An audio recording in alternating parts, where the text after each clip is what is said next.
Hey everybody, welcome back to another Literalist reaction video. I'm Dave. With me, as always, my buddy John Doe. John, we're passing a new threshold today. You told me to pull up a video. Yes, we're going to do some more Rush, and unlike all the other times I've introduced you to Rush, we're going to let you see the band in action. The caveat here is that this is a Rush song that was originally written to have no vocals. Unfortunately, the audience, the 40,000 people in attendance in Brazil who went to this concert, added vocals. Wait. So this song doesn't have words, but the audience just sang stuff? They sort of sing along to the melody. They don't sing words. They kind of whoa, whoa, whoa along to the melody. Okay. Now I'm just intrigued. Yeah. Well, it's 40,000 people. And I think, first of all, this came out, or it was recorded in 2002. So Rush had already been at it. What was their first album? 70, I don't know, 3 or something like that. I can't remember off the top of my head. But anyway, early 70s. So they've been at it 30 years when this concert occurred. You look at the audience, you'll see them not as my age as one might expect. All right, well let's check it out then. Here we go.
All right. I have there's a few notes I have here, and obviously they're not about the lyrics. Um, First of all, the intro to this video was jarring. I don't know who cut, and by that I mean cut and cut and cut and cut and cut and cut. Yeah. But that was nuts. That it was like every other like measure, every other beat, it Note, cut. yeah, almost every note was, That yeah. you couldn't even like watch and enjoy because you were just confused, or at least I was, with how quick the cuts happened. So, but that is not Rush's fault. I don't, the musically, wow, that dude's drum set, it goes around him. Yes, it does. That's nuts. Well, Neil Peart is known as really the god of rock drummers. I could say there may be technically better drummers, but there are very few drummers who can write drumming and who can perform as he does. Plus, remember with Rush, he's also the guy that writes the lyrics to the songs. Not this one. Not this one. He just took a The 50% 40,000 vacation. people in Brazil wrote the lyrics to this one. Did you hear him singing? I did. And I think I understand Rush way better just having now watched this video, because you're not kidding. It's 3 dudes and they're rocking out. That soul patch is on point. It is. I'm jealous of the soul patch. Between the soul patch and the fact that he looks like a chicken looking for worms when he's playing, like, it's a lot of fun. No, the whole time he's like, I know what you're saying. It's good because he's the bass player. He's keeping the beat. He doesn't just keep the beat though. I mean, he's slapping that thing. It was good. All right. Well, that first sly look he gave. First of all, one neat thing about this Russian Rio concert, which they made into a record, you could buy the CD, the Russian Rio, is that unlike previous live concerts of theirs, they actually really, all except for 2 songs, recorded all from the same show. Really? Yeah. Oh, that's so cool. You're really getting one live show where there's 2 small exceptions in there, but it's 3 hours of performance. A Rush show is 3 hours. I couldn't pull that off, and I'm like half their age. Right. I also can't play any of those instruments, so it'd be a really bad show. Right. All right, let's finish it up.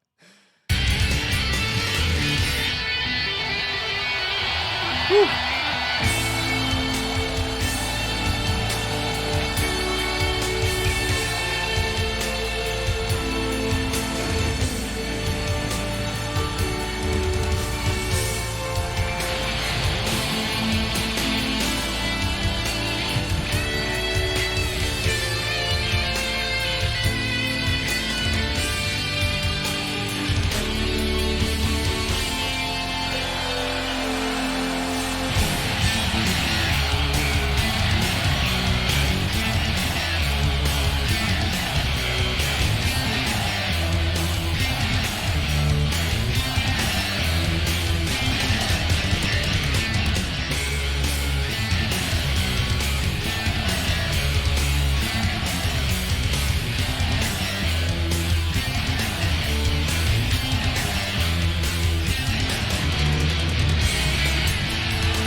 That was impressive.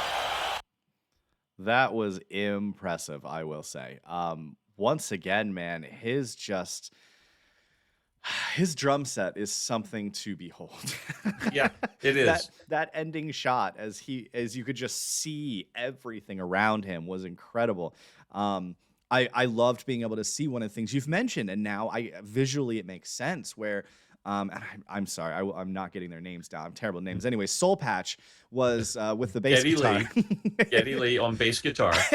Oh, wait a minute. Is that what you mean on bass guitar, right? Yeah, bass guitar. And then he walked over and started playing the keyboard. But at one point, I could see his feet, and they weren't on like keyboard or like piano pedals. He was playing something else with his feet. Yeah. Which, wow. I would have expected that to be a 4, 5, 6 member band just from listening to the song, and then seeing that it's just 3 people was incredible, absolutely incredible. I mean, musically, I also didn't see some of that coming. It sounded like it almost sounded like it started to be an Ozzy Osbourne concert in the very beginning, like something just a little more metal.